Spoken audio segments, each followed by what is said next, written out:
that we like to point out, and as we've already discussed, this is probably going to take more than one show, so we'll be picking up this topic again in the near future. Another aspect that was brought out in this letter was what I think is huge and has a lot of relevance today, is that to pit the female versus the male. Now, as you read the letter, you will understand what is meant by that statement, but for brevity's sake, in essence, it starts with taking a known or notorious black slave, male slave, who has put fear in other black male slaves and gained the respect of the black female slaves. Take that individual and in essence quarter him in front of them, beat him and humiliate him in front of them, and take his manhood from him. And the black female, as a result of that, will see that she can no longer depend upon his strength as being the provider for her. But you forgot one part about that also. I'm sorry. The remainder of the black slaves beat them to the point almost of death. Exactly. Beat them to where they're half dead. Right. All the remaining black males, slaves, beat them to the point of near death. You know what I'm saying? Basically strip them of any remaining manhood that they have. In front of the women. In front of the women, which is a very important point. And now, once that is done, the black female, when she breeds, as they put it, will raise her male child to put his body over his mind because of his own self-well-being, meaning he needs to be able to protect himself. It doesn't matter that you're intelligent or not. Her female child, when she breeds, will be raised innately to believe as she does. That is, I cannot depend on the black man. I have to take care of myself. Psychologically, she's independent. Psychologically independent. So I have to rely on myself, so I'm going to teach my little girl to do that, and I'm going to teach my little girl to be amendable so that she can make it through this world without being scarred or harmed. Now, with that being said, how does that play out, in your opinion, Brent, today? Where do we see that in our lives today? All the time, man. For me, all the time. I mean, the lack of black men in the house. Oh, yeah. In the household. I think that's definitely an after effect or a residual effect. Almost definitely. From what played out in slavery. Oh, yeah. The lack of black men leading households, the attitude sometimes amongst black women, and legitimate as it may be, because of the fact that the black man is not there in the house, and because of the fact that some black men seem to not want to take responsibility for to take care of a woman, to take care of his family. But that black woman's mentality, whereas I don't need, for lack of a better term, I don't need no man. Or I can do bad by myself. Lord, and I think that's something that plays out every day in our communities with black women. And what kills me is that they're almost proud of the fact. Right. They're proud of the fact. Right. So now there are people who would be, and I want to play devil's advocate to some degree. There are people who say, well, that happened hundreds and hundreds of years ago, and for you to think that even still exists today, or that mentality can still exist today, means that you are still kowtowing to the vestiges of old. But now, my opinion on that, even though I posed the question, I want to get this out there, is that no, I'm not kowtowing to the vestiges of old. I'm looking at what I see in our society. You're recognizing the effect, and I'm recognizing the effect that what was done in those days of old are, as we like to say from our own black youth leaders, the chickens have come home to roost. Right. They really and truly have. We are in a state now where you have a black woman say, refer to the child of her father as, that's my baby, daddy. You have women say, I'd rather just get pregnant and not have the man. You have women who say, that blank ain't no good, that nigga ain't no good, I'm gonna have to be me. Just say it, man. Those types of things, and those are the things that they're still being put into the minds of the children, although it's not by white people anymore, it's by us. And that's where it perpetuates itself. And that's where and then when that child goes into their relationship, their adult relationship, it continues to perpetuate And that's itself. where master said to mammy, you ain't nothing, mammy, you ain't no good but to cook my food and to clean my house and suckle my babies. That's where that mentality is being exhibited today in 2008.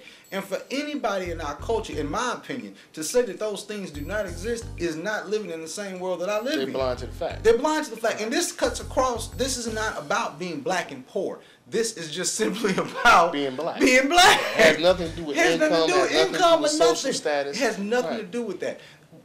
I believe this paper, and I urge everybody who watches this show to read it. Read it, dissect it, make it applicable to your own personal lifestyle. Because I promise you, just as I read it when I was in my early 20s, I saw myself in the paper.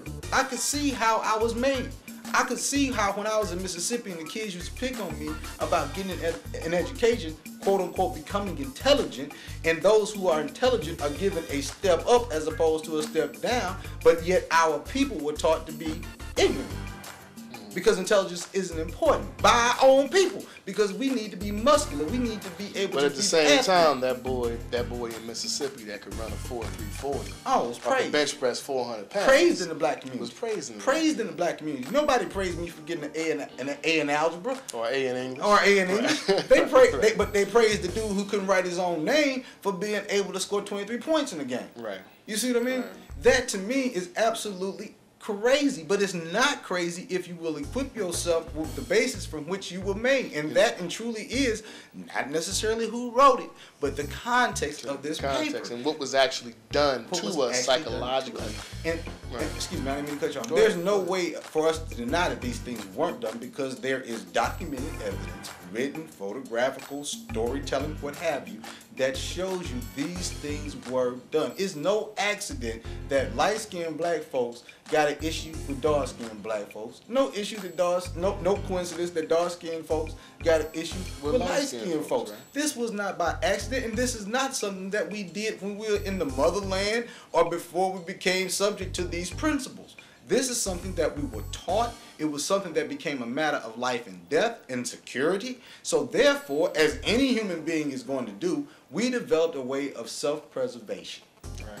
And that is what's being perpetrated today. That skewed view of self-preservation is why we sat here on our own show and discussed what our own music was doing to our community.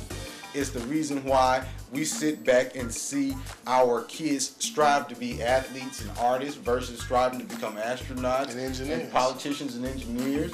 Those are the vestiges that we are dealing with. Now, if you're watching our show, you are opening yourself up to a different type of thought, and we like to dub it intellectual freestyle. And I give that credit to my man.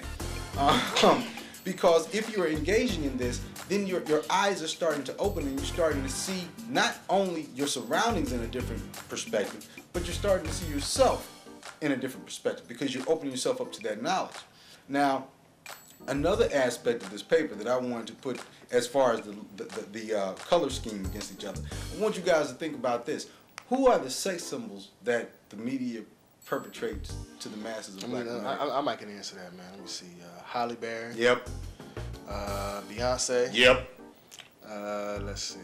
For the majority of them, most of them are like mulatto or light skin. Yeah, right. Mulatto or light skin. Now, the dark skinned women, and I'm going to use this loosely, but let's take, for instance, you got Oprah, you got Maya Angelou, you got a Gladys Knight, you got Aretha Franklin, you got those individuals who they are looked upon by society as being great singers, mother figures. Patti LaBelle nurturing. They're mother figures. Right. Patti LaBelle is a great nurturing woman. She helps all these kids in the industry as they develop.